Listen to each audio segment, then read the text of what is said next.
অবিলম্বে বাজার মূল্য নিয়ন্ত্রণ ও সিন্ডিকেট চিহ্নিত করে জড়িতদের বিচারের আওতায় আনার দাবি জানিয়েছে ভোক্তা অধিকার নিয়ে কাজ করা সংগঠন consumers association of Bangladesh cab.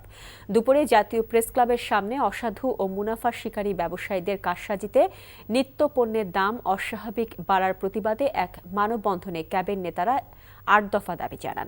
বক্তারা বলেন, সরকারের লক্ষ্য হওয়া উচিত জনগণকে স্বস্তি দেওয়া, কিন্তু দেশে এখন সেই স্বস্তি নেই। দ্রব্যমূল্যের দাম কমাতে সবার আগে সার, কীটনাশক, বিদ্যুতের দাম কমানোর দাবি জানান বক্তারা।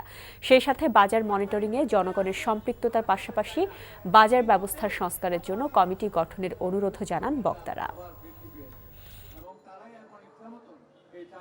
বেশি লাভ করার জন্য শুধুমাত্র অতি লোভের কারণে কিন্তু এই পণ্যের দাম অনেক ক্ষেত্রে বৃদ্ধি পেয়েছে। ঠিক একই অবস্থা আপনার পেঁয়াজের ক্ষেত্রে, একই অবস্থা আলুর ক্ষেত্রে, একই অবস্থা ভোজ্য তেলের ক্ষেত্রে। আইনের আওতায় এনে তাদেরকে শাস্তির বিধান না করার কারণে এই দেশে কোনো আইন কার্যকরী হবে না।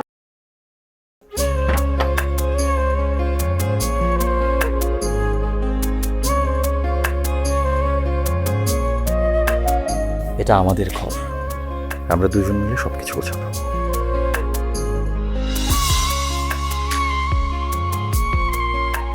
বাহ, এই ঘরটা এতদিন মরে আসছিল, নতুন বউয়ের হাত পরে একটা চক চক চক চক করতেছে। যদি কখনো কোনো ঝড়ে সেসব এলোমেলো করে দেয় তাহলে? আরে তুমি আসছো, তোমার বউয়ের হাতে রান্না খুবই চমৎকার। এলাকাটা ভালো না, একটু সবকিছু চোখে চোখে রাখেন। আমার খাওয়ানিও তোমার কোনো চিন্তা করতে হবে না। এই যে চুড়ি দিয়েছে, শাড়ি দিয়েছে না যে লোক, তার কাছে সরো। পৃথিবীতে মানুষের মানুষের সম্পর্কের বড় সমস্যা কি জানো?